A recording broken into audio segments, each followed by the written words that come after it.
Hey everybody, this is Tipton at Stokes Music Studios. Today I'm going to be covering what I think is one of the most iconic piano intros in the last 50 years or so.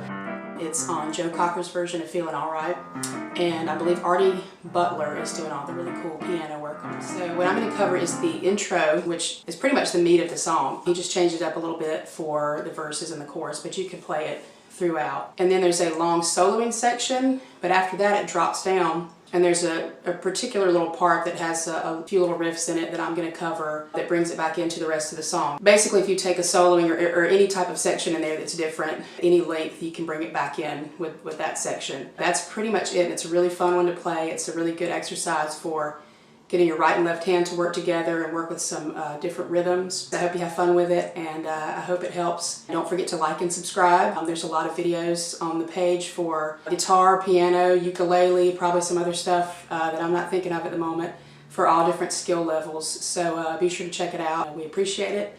And let me know in the comments if you have any questions, or if you want me to go over any parts again, or if you want me to cover the soloing part. I'll be glad to break that part down note by note as well. So have fun with it. Thanks. Okay, so the notes on that part in the left hand are C and G, which is the 1 and the 5 of the chord.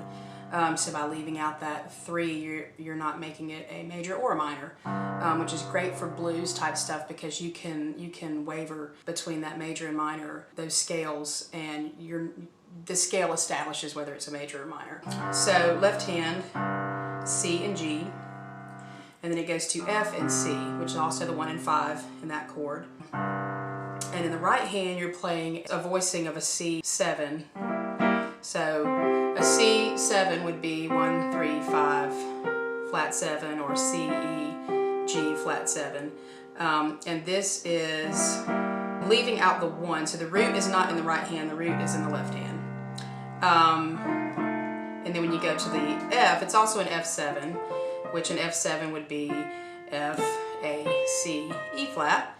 But for this voicing, you've got a E flat, and F. So again, in the right hand, that's G, B flat, E. And then for that next chord, A, E flat, F. Okay? And in the left hand, for the first chord, you've got C and G. And then you go to F and C. So these are together, and then these are together, okay? So as far as the rhythm on that is, okay? So when you play that, the second part of that is really subtle. You're just barely hearing that second part. So what I tend to do, so that I don't overplay that and it doesn't sound really mechanical, is I just play these top 2 notes. So I play all 3, and then just the B flat and the E. And it's sort of, by doing that, it makes that second time that you hit that chord not as overstated. Same here.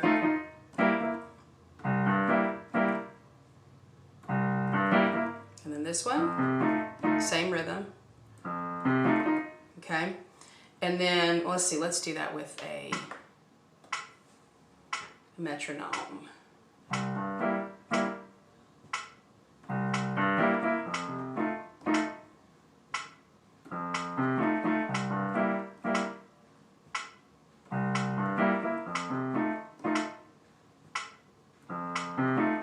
Okay, now part of the intro, after you play that section with the F7,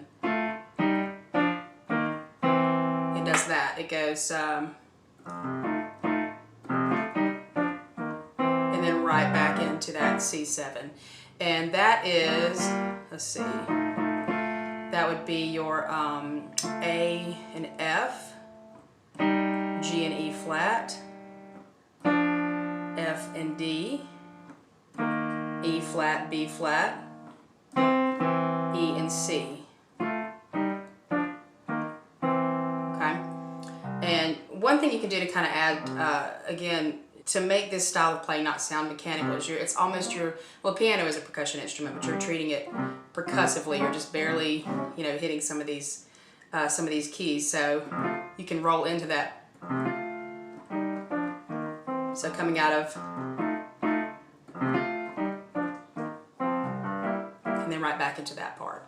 After the piano solo, there's that little turn where everything drops down, and it plays this really recognizable section to bring the song back in. The left hand is still the C and the G and the F and the C.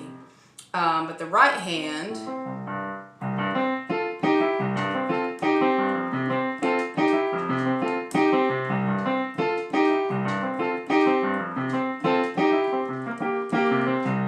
is playing C, F, A, not at the same time, C, then the F and the A.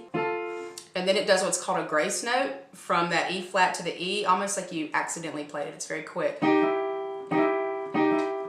of like that. Play the E flat and the G at the same time, and then you sort of lift up on that and play the E. So the G with your pinky is constant through both of those notes. Okay?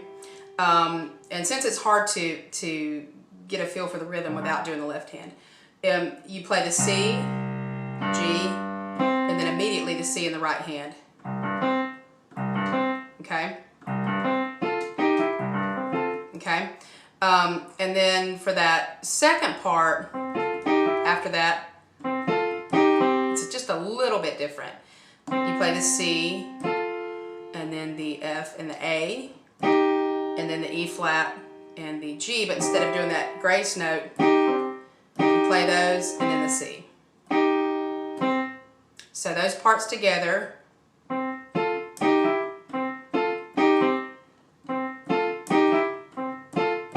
Okay, so again with the left hand.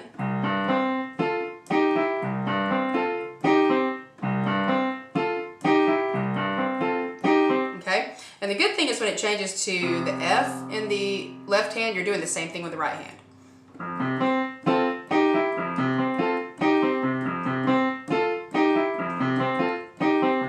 Okay, and then at the end, I just do this little B flat. So I'm crossing over pinky and first, or thumb and first finger, pinky still on the G. And the reason I cross over there with that particular lick is because I can come off of that E flat too. Okay, so I'm going to play that whole part through a little bit slower than the recording.